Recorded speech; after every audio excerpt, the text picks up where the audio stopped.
Welcome to the 1 Minute Apologist. We interview the world's leading apologists to provide credible answers to curious questions. Nel, tell us what textual variants are. Textual variants, simply the differences between manuscripts. So when we compare them, they don't all have necessarily exactly the same content. So those are variants. There are an estimated 200,000 variants right now, and that sounds like a huge number, and critics of Christianity often like to throw that around. All that simply means is that there are 200,000 differences between the many manuscripts that we have. It doesn't mean that there are differences in 200,000 places.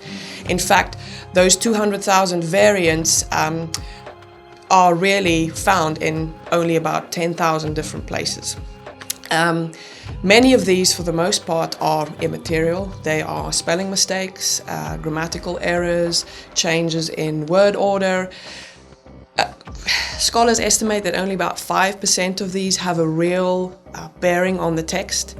And so that's really a very small percentage of the text as a whole when you think about it.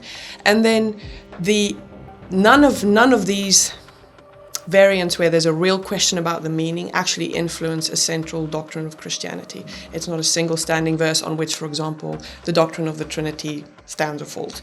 And so you take something like John 1:18, that the only begotten God or the only begotten Son was the one who made God known, who couldn't be seen. If you take the best 34 manuscripts of that verse and you look at the variants, there are actually 18 variants for that one verse in that one place.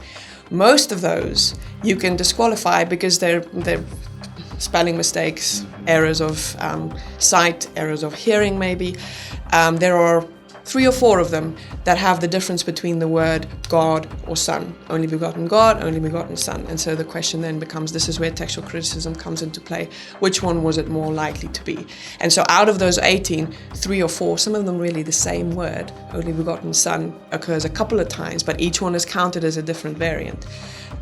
That's where the issue lies. So 200,000 variants, as many as that sounds, it's really just because we have such great manuscript evidence, so many manuscripts to compare.